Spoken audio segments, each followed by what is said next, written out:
ಇನ್ನು ಮೈಸೂರಿನಲ್ಲಿ ಕಲುಷಿತ ನೀರು ಸೇವಿಸಿ ಯುವಕ ಸಾವು ಪ್ರಕರಣಕ್ಕೆ ಸಂಬಂಧಪಟ್ಟ ಹಾಗೆ 3 ಅಧಿಕಾರಿಗಳನ್ನ ಅಮಾನತು ಮಾಡಿ ಸರ್ಕಾರ ಆದೇಶವನ್ನು ಹೊರಡಿಸಿದೆ. ಬೋಗಾದಿ ಪಟ್ಟಣ ಪಂಚಾಯಿತಿ ಮುಖ್ಯ ಆಡಳಿತಾಧಿಕಾರಿ ಕೊರಿಯಕೊಸೈ ಜೂನಿಯರ್ ಇಂಜಿನಿಯರ್ ಆಗಿರುವಂತಹ ಹರ್ಷ ಮತ್ತೋರ್ವ ಇಂಜಿನಿಯರ್ ಹೀಗೆ 3 ಅಧಿಕಾರಿಗಳನ್ನ ಅಮಾನತು ಮಾಡಿ ಮುಖ್ಯಮಂತ್ರಿ ಸಿದ್ದರಾಮಯ್ಯ ಆದೇಶವನ್ನು ಹೊರಡಿಸಿದ್ದಾರೆ.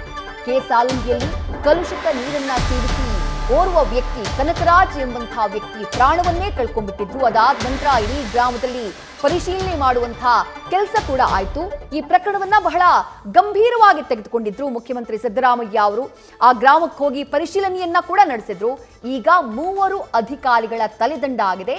ಪ್ರಕರಣಕ್ಕೆ ಸಂಬಂಧಪಟ್ಟ ಹಾಗೆ ಶುದ್ಧ ಕುಡಿಯುವ ನೀರನ್ನ ಕೊಡದೇ ಇರುವಂತಹ ಕಾರಣಕ್ಕಾಗಿ ಇಂಥದ್ದೊಂದು ದುರಂತ ಸಂಭವಿಸಿತ್ತು. ಹೀಗಾಗಿ ಯಾರ್ಯಾರು ಜವಾಬ್ದಾರಿಯನ್ನ ಹೊರ್ತಾರೋ ಶುದ್ಧ ಕುಡಿಯುವ ನೀರಿನ ಪೂರೈಕೆಗೆ ಸಂಬಂಧಪಟ್ಟ ಹಾಗೆ ಅಂಥ 3 ಅಧಿಕಾರಿಗಳನ್ನ ಸದ್ಯ ಅಮಾನತುಗೊಳಿಸಿದೆ ಸರ್ಕಾರ. ಕೇವಲ ಅಮಾನತುಗೊಳಿಸಿದ್ರೆ ಸಾಕ?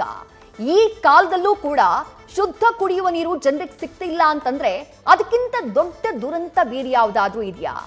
ರಾಜ್ಯದಲ್ಲಿ ಇನ್ಯಾವುದೇ ಗ್ರಾಮಗಳಲ್ಲಿ ಇನ್ಯಾವುದೇ ಪ್ರದೇಶದಲ್ಲಿ ಇಂಥ ಘಟನೆ ಆಗದೇ ಇರುವಂತೆ ಸರ್ಕಾರ ಕ್ರಮವನ್ನ ಕೈಗೊಳ್ಳಬೇಕು. ಆ ನಿಟ್ಟಿನಲ್ಲಿ ಈಗಾಗಲೇ ಮುಖ್ಯಮಂತ್ರಿಗಳು ಕೂಡ ಅಧಿಕಾರಿಗಳ ಸಭೆಯನ್ನ ನಡೆಸಿ ಸೂಚನೆಯನ್ನ ಕೊಟ್ಟಿದ್ದಾರೆ.